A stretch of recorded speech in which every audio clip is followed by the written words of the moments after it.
What the reader is going to encounter here is a kind of book that I myself have never seen anything like before. And the question is, why does the book look the way it does, and why should people be interested in it? And why did Carl and I go to a lot of trouble to make sure that the book appeared? And I guess the other thing is why it is that with the new technologies of something like this DVD, we can supplement the written word with not just the spoken word, but with visual images to help people understand what the book is about. So the core of the book is what's called the scientific autobiography of a Russian psychologist who was born near the beginning of the 20th century and died 1977. And why should anybody be interested in that? And the autobiography was published before, so like, what could possibly be news about that? And in the written part of the new edition, what Carl and I did was to try and take a lot of trouble to leave the original published autobiography just as it was. Nothing has changed at all in the central part of the book, which consists of 3 parts. There's an introduction by me. There's Luria's autobiography, which was edited by my wife Sheila and myself. And then there's an epilogue, which was written by me. The autobiography is distinguished by an almost total absence of either personal detail or social context. There's a little bit in the very opening chapters of both, but only a very little bit. And that what little bit is there is interesting, but it's not enough from an American point of view to understand, for example, why it is that Luria, from an American point of view, kept changing careers every few years. So he starts off and he's very interested in psychoanalysis. And then he's very interested in an understandable spin-off out of psychoanalysis, which has always been disputed in the United States about its objectivity. So he develops an objective behavioral method, very clever method, that allows him to sort of specify what somebody is thinking about at a particular moment, in particular when they're trying not to tell you something. And I think it's still technically a very important scientific result. And he did that as a very young man. And then it sort of more or less drops all of the social context out of the book. And it's a history of a series of projects that he did. First with this so-called combined motor method, where he could get at what individuals were thinking technically.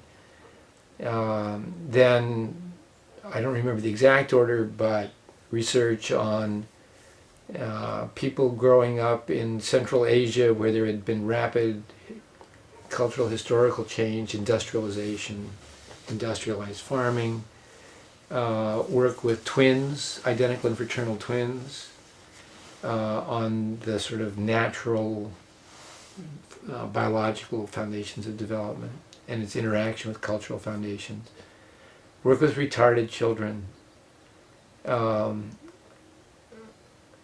Work with, then the war comes, and a lot of research on work on brain damage, and it ends with a very important chapter on his overall philosophy of how to build a psychology that both is generalizing about human beings and their biological and cultural organization in general, and how you can use that information to help individual human beings, what he called romantic science. So all that was acceptable to the censors. And in the epilogue, I sort of let myself go. And I said in the book that I was going to let myself go a little bit. And I talked about what I knew as a very young man. I was 24, 25 years old in the beginning of this, and a few years older when 29 years old, when I went back and spent time with him. And I talked about this very slow dawning of my own understanding of what the breadth of his scientific enterprise was about, because I didn't know of any comparable program in the United States. But I also talked some about the historical context in which he worked. And the authorities objected to that. So, for example, I talked about the way in which in the late 1920s and early 1930s, when Joseph Stalin came to power in the Soviet Union, there was a tremendous crackdown on intellectuals. There was a mobilization of the state in many different spheres, and psychology in 1936 was basically outlawed. And Luria and his colleagues, his teacher Vigotsky, Leontiev, his contemporary colleague, their work was, in essence, it was banned. And there were attacks upon him which were a lot rougher than you'd see in an American election, I'll tell you for sure, and which were life-threatening. And he didn't have anything to say about that in his book, but I knew from talking with his wife, who was herself was an oncologist and important biologist, but I'd be waiting for him in the evening, and she would talk more freely about these things than he would. And in the book I talked about that. I talked about how after the Second World War there was a period of sort of heightened anti-Semitism in the Soviet Union, which was aimed in particular at intellectuals, aimed in the area of biology and medicine, and aimed at the so-called Jewish doctors, or doctor's plot, where people were trying to kill Stalin, presumably. And Luria was a Jewish intellectual. His father actually was a Kremlin doctor in his mature years. And so Luria's life was in danger. And I indicated that I didn't say a lot of that, but I said quite truthfully that Luria was fired from the institute that he'd worked in for many years, in the Institute of Neurosurgery, and was forced to go back and that was how he came to study retarded children. It was the only job he could get. It was a different institute within the hierarchy of the Soviet scientific system, and he had a right to work there. And it was the only time in his life, his wife said, where she saw him despair, and he came home and he cried. So the censors would not allow that to be published. And Harvard University Press, who published the first edition of the book, and the family went back and forth, because the family thought it was just fine. They didn't mind any of this at all. They'd like it to have been published. And Harvard wanted to publish something because they put money into it. And I'd done all of this work, so of course I wanted it to be published. So we hit on a kind of compromise where Vladimir Zinchenko, who appears on this DVD in another part of it, talks about his own view of Luria. But Zinchenko was the censor. And he did a brilliant job of censoring just those things that the people in the government agency didn't want to see there. And the reaction in the United States was exactly what the Soviets wanted. That is, even very, very sophisticated American psychologists who reviewed this book, given what was censored out of it, did not understand the drama of the book and the drama of Luria's life. Any Russian reading it didn't need those details to understand what the drama was, but no Russian could get it because it was only in the English version of it. So you had this sort of very odd circumstance where, and also Can you? That's a good starting place. Just move a little bit this way. Yeah. So this is. And for marketing reasons, the original. Wait. Go back to what you're saying. You had this Okay. very odd circumstance. Right. You were sitting in the right place now. Right. But then There's sort of this very odd circumstance which often happens, but not quite so oddly, where when a book is translated, you don't give an exact translation of the title because it doesn't make that much sense when you translate it from one language to another.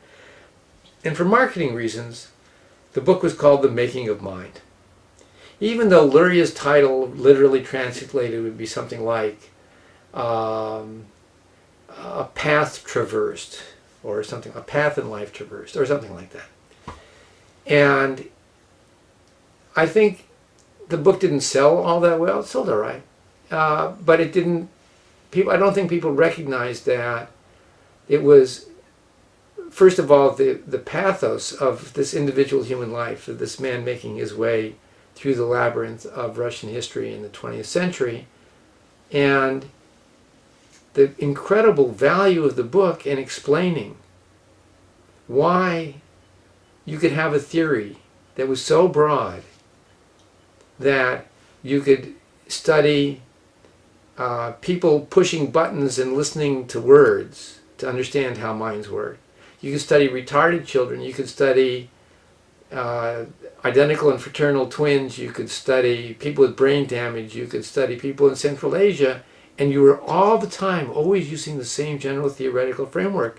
So as the external life circumstances were pushing him from one place to another, not the logic of the research, life circumstances, each time he was able to recreate a whole life for himself, a whole scientific life, and he was able to survive as a scientist in the Soviet Union. And he was able, his work was, he was a tireless, as we say in the book, in the printed part of the book, he was a tireless correspondent, and he was allowed to correspond with the West, and was one of those sort of unusual Soviet intellectuals who were very well known in the West, very popular, brought good publicity to the Soviet Union so authorities would let him do it.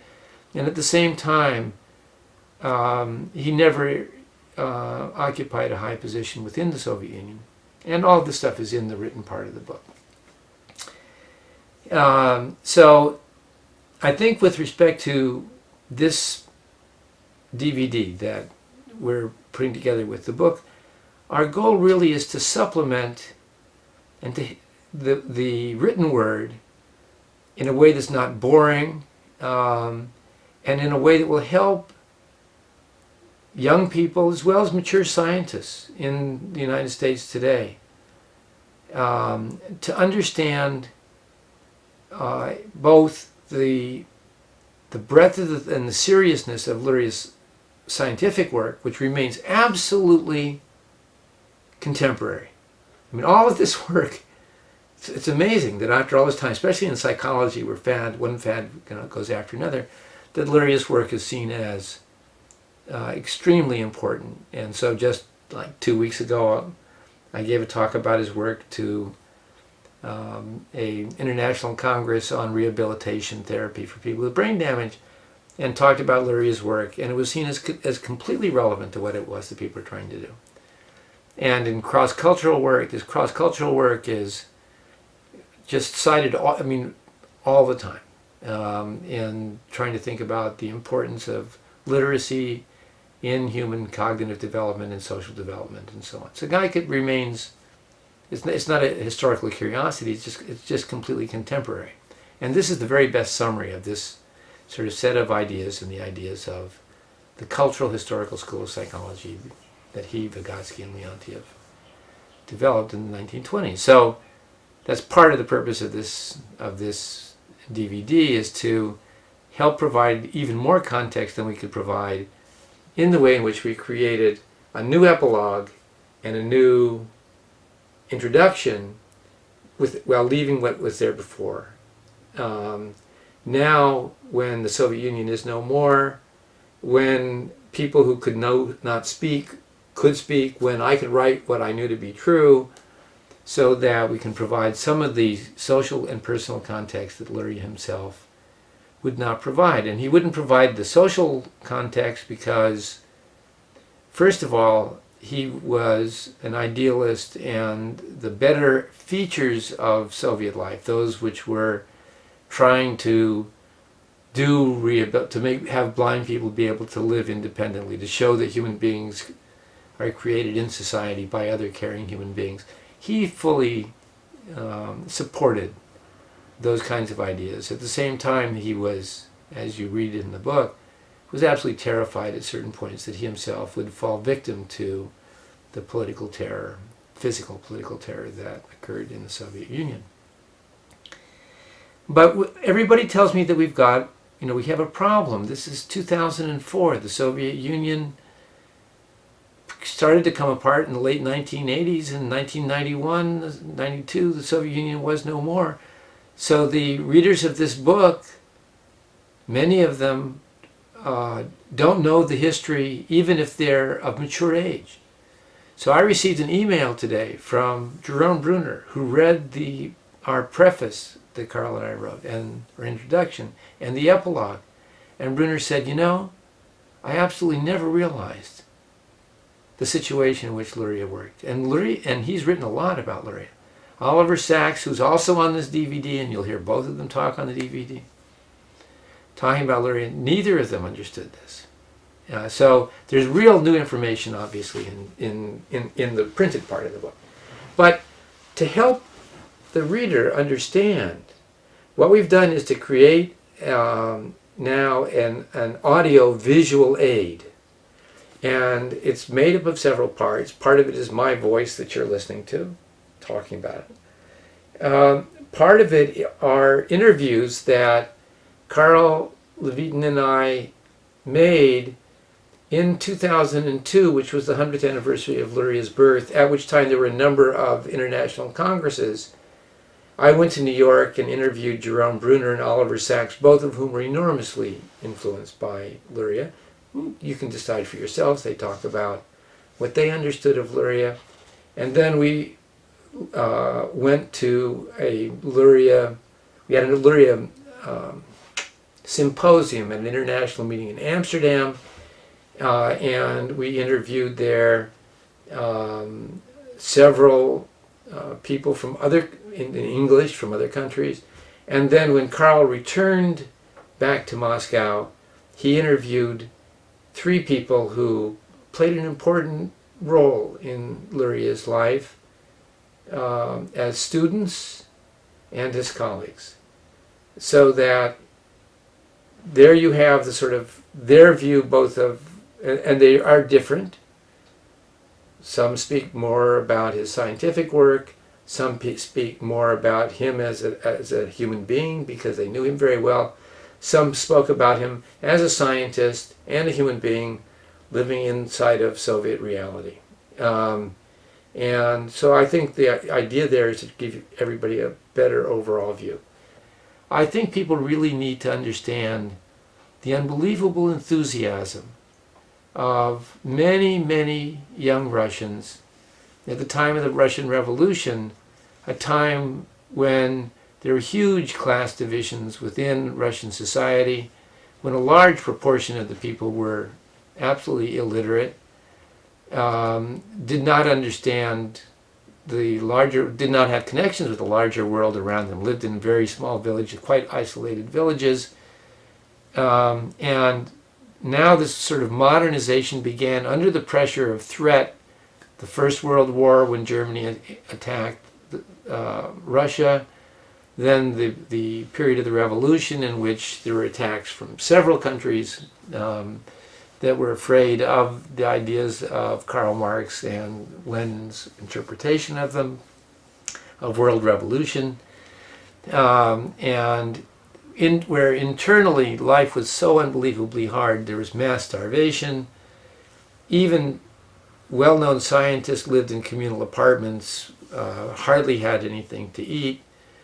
And at the same time, there was this enormous feeling of liberation among many people. I won't say all people, but among many, many people, where they really threw themselves into thinking, well, we could have a revolutionary change in the quality of human life here. Human beings can make their own destiny. The idea of the film, then, we wanted to be able to show you things that are really hard for us to conceive of now. Why was Luria so afraid in the late 1940s and 1950s? Well, to get some idea of that, you have to really see what happened to people who were put into prisons who were forced to make false confessions about terrible plots that they'd engaged in, and in particular plots that involved collaboration with Western spies or Westerners who had only bad intentions for the Soviet Union.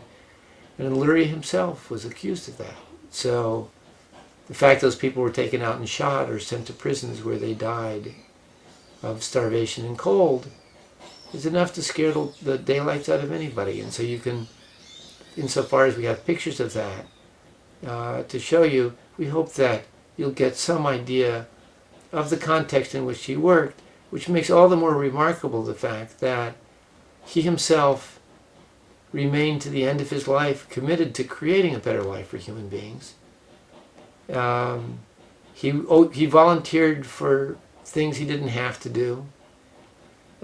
He lived according to principles that he believed in that were convergent with the best aspects, the propaganda part, we would say, I think today, of the Soviet vision of life, which turned out to be historically unsupportable. So I don't know. I mean, I'm not quite sure what else to add to all of that. I think my role in all of this is to try to honor the memory of somebody who was a fantastically decent human being, an extremely important and relevant scientist, and whose life story he himself could not tell. I think he himself could not even, late at night, he couldn't even think of a lot of this stuff. He would literally just put it out of his mind. And now a lot of time has passed. He would never approve of what it is that we're doing. He would never make himself the center of anybody's attention if he could possibly avoid it. He always put other people in front of him. It is a sadness to me and a surprise to most of his American colleagues that in Russia today, it is still the case, as of October the 3rd, 2004, that there is no Department of Psychology in Russia named for Luria. There is no chair named for Luria. There's certainly no institute named for Luria. And that Luria will almost certainly be forgotten unless his students and his colleagues continually remind the world of what his contribution was and what the ideal of internationalism in science really means. Now, whether or not that's achievable, only you, the readers and listeners of this tape, can determine.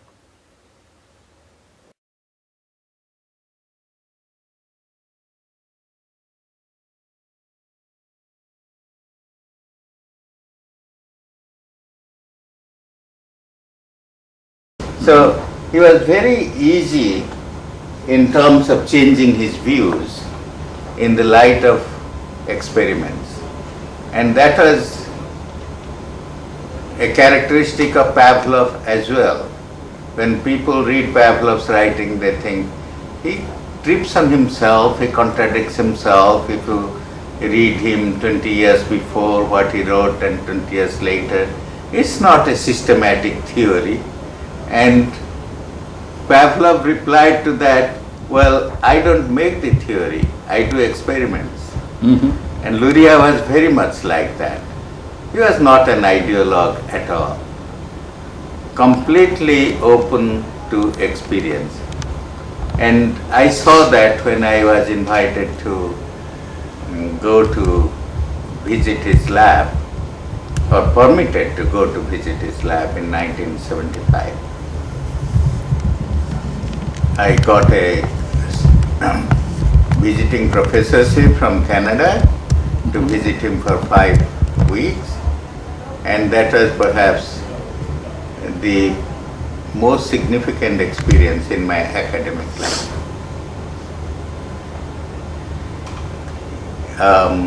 The incident is somewhat like this. The first time I saw him face to face and talked with him,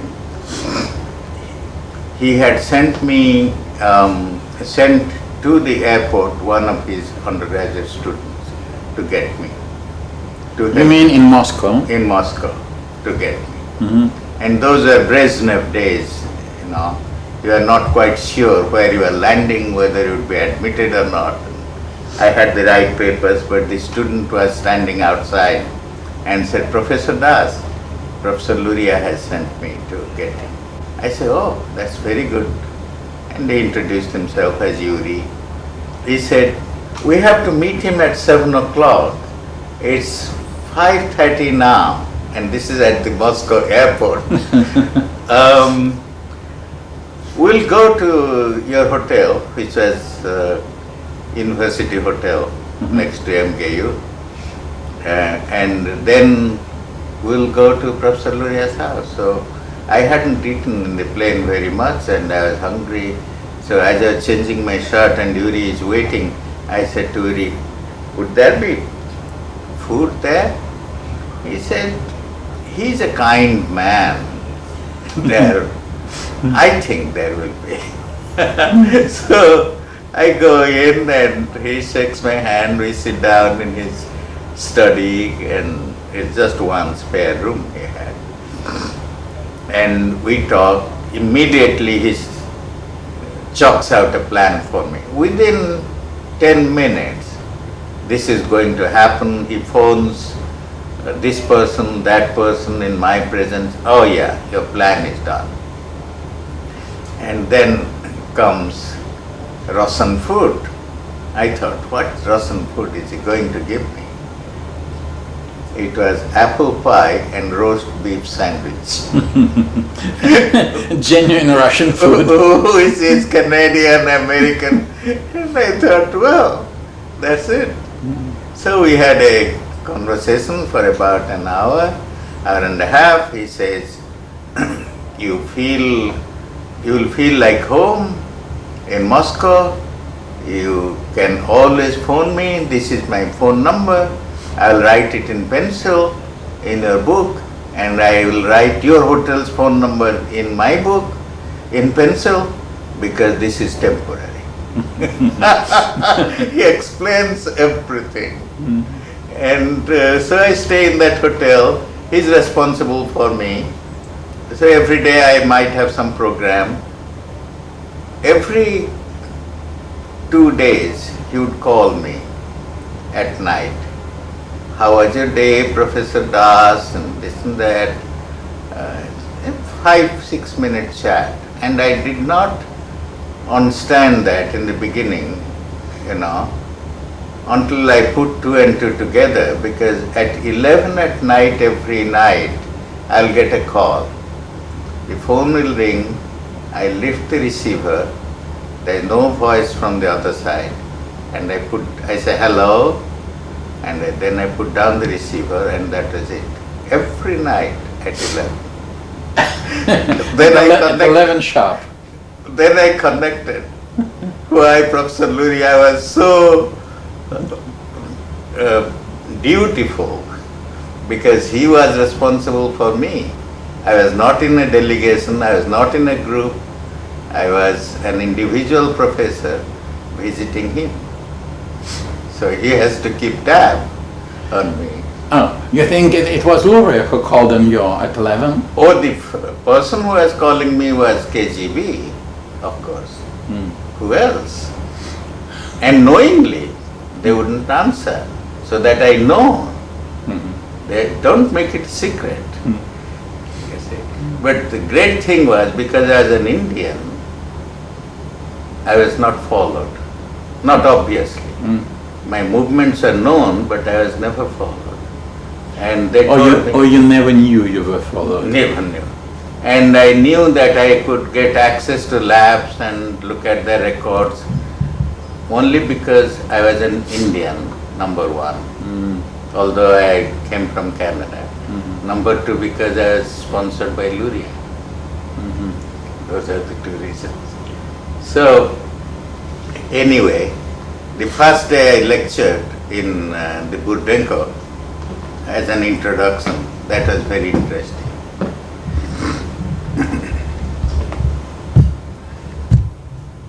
Okay.